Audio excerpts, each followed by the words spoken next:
Case சிலிண்டருக்கு மானியமா 100 ரூபாய் தரேன்னு சொன்னீங்களே, தந்தீங்களா? 1000 ரூபாய் ஒருத்தர் விடாம எல்லா பெண்களுக்கும் தருவேன்னு சொன்னீங்களே, தந்தீங்களா? டீசல் விலையில மீதி இருக்கிற 3 ரூபாய் குறைப்பேன்னு சொன்னீங்களே, குறைச்சிங்களா? நீட்டு தேர்வை ரத்து செய்வோம்னு சொன்னீங்களே, ரத்து செஞ்சீங்களா?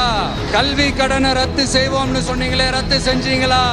தேர்தல் வாக்குறுதி என்பது மக்களுக்கு பல்வேறு வகையில் நன்மை செய்ய வேண்டும், இதையெல்லாம் செய்யலாம் என்ற வகையில் தான் வாக்குறுதி கொடுக்கப்படும். ஆனால் அந்த வாக்குறுதிகளை நிறைவேற்றக்கூடாது என்பதற்காக இந்த நிதியை கொடுத்தால் இந்த வாக்குறுதியை நிறைவேற்றி விடுவார்கள் என்று ஒன்றிய அரசாங்கம் தமிழகத்தினுடைய வாக்குறுதிகளை நிறைவேற்ற முடியாத அளவிற்கு எந்தெந்த வகையிலே அவர்கள் நிதி ஆதாரங்களை கொடுக்காமல் அதை தடை செய்கின்ற வகையிலே தடை செய்கின்றார் என்பதை இன்னைக்கு விஜய் அவர்கள் புரிகின்றாரோ புரியவில்லையோ தெரியவில்லை. இன்னைக்கு குறிப்பாக சொல்ல வேண்டும் என்று சொன்னால், விஜய் கேட்கின்றார் என்று சொன்னால், விஜய் இதுவரை இந்த தமிழகத்தினுடைய மக்களுக்கு, தமிழ்நாட்டில் உள்ள இளைஞர்களுக்கு, தமிழ்நாட்டில் உள்ள தொழிலாளர்களுக்கு, தமிழ்நாட்டில் உள்ள மீனவர்களுக்கு எவர்களுக்காவது எந்த உதவியாவது ஏறக்குறைய 200 இருந்து 300 கோடி ரூபாய் ஒரு படத்திற்கு நிதி வாங்குகின்ற சம்பளம் வாங்குகின்றவர் எந்த செயலாவது செய்திருக்கின்றாரா என்று சொன்னால் இல்லை. செய்யாமல் கேள்வி கேட்பது என்பது எளிது, அதை நிறைவேற்ற என்பதற்கு எங்களுடைய கழகத்தினுடைய தலைவர், தமிழகத்தினுடைய முதலமைச்சர் இன்றைக்கு அவர் எடுக்கின்ற நடவடிக்கைகள் எவ்வளவு போராட்டம், எவ்வளவு முயற்சி, தினந்தோறும் அவர் சுற்றி வருகின்ற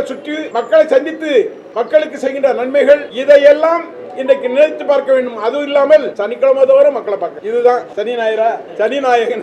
அந்த வகையில இன்றைக்கு பாரதிய ஜனதா மத்தியில் ஒன்றியத்தில் இருக்கின்ற பாரதிய ஜனதா அரசாங்கமும் சரி, அதுபோல முன்னாள் அமைச்சராக இருந்த அதிமுகவும் சரி, எந்த வகையிலும் நாங்க கொடுக்கிற உறுதிமொழிகளை நிறைவேற்ற முடியாமல் என்னென்ன இடைஞ்சலெல்லாம் பண்ணணுமோ அதெல்லாம் பண்ணாலும், எத்தனை இடைஞ்சல்கள் பண்ணினாலும் கொடுத்த வாக்குறுதிகளை நிறைவேற்ற வேண்டும் என்று நினைக்கின்ற முதலமைச்சராக எங்களுடைய கழகத்தினுடைய தலைவர் அவர்கள் திகழ்ந்து வருகின்றார்கள்.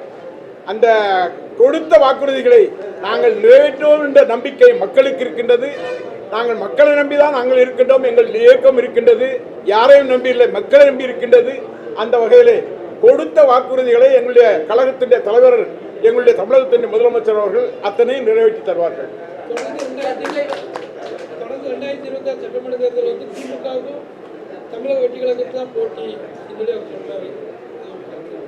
யார் புதுசா கட்சி ஆரம்பிச்சாலும் அவர் வைக்கணும்னா யாரை சொல்லணும்னா திமுகவை சொன்னாதான் அவங்களுக்கு கதை வரும். ஏன்னா திமுக தான் மக்கள் மன்றத்தில் நிற்கக்கூடிய ஒரு இயக்கம், மக்களை நம்பி இருக்கின்ற இயக்கம், மக்கள் நேசிக்கின்ற இயக்கம் திராவிட முன்னேற்ற கழகம். அதைத்தான் சுட்டி காட்ட முடியுமே தவிர, சாதாரண ஒருத்தர் ஒரு கட்சி ஆரம்பிச்சாலும் உடனே சொல்லுவேன் நான் திமுக வீழ்த்த போறேன்னு தான் சொல்லுவாங்க. வீழ்த்த முடியுமா? ரோட்ல இருந்து இது பண்ண முடியுமா?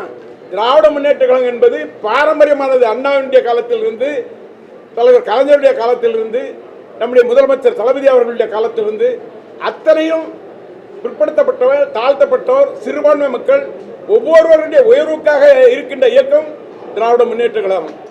இந்த இயக்கம் ஆரம்பிக்கப்பட்டதின் நோக்கமே என்னவென்று சொன்னால், எவரெல்லாம் அமுங்கி இருக்கின்றார்களோ, எவர்களெல்லாம் பாதிக்கப்பட்டிருக்கின்றார்களோ அவர்கள் உயர்வு வர வேண்டும் என்ற வகையிலே இருக்கின்ற இயக்கம் திராவிட முன்னேற்ற கழகம்.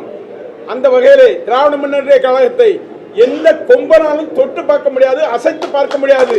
வேணுமென்றால் மாநிலம் முழுவதும் உள்ளவர்களை எல்லாம் வர சொல்லி சினிமாவில் நடிப்பவர்கள் கூட்டத்தை நடத்தலாமே தவிர எந்த வகையிலும் திராவிட முன்னேற்ற கழகத்தை எவராலும் அசைக்க முடியாது. அந்த வகையிலே வெல்வோம். 2026 தமிழகத்தின் முதலமைச்சராக எங்களுடைய மரியாதைக்குரிய தமிழக முதலமைச்சர், எங்களுடைய கழகத்தினுடைய தலைவர் மரியாதைக்குரிய அண்ணன் தளபதி தான் முதலமைச்சர், அண்ணன் ஸ்டாலின் தான் முதலமைச்சராக வருவார்.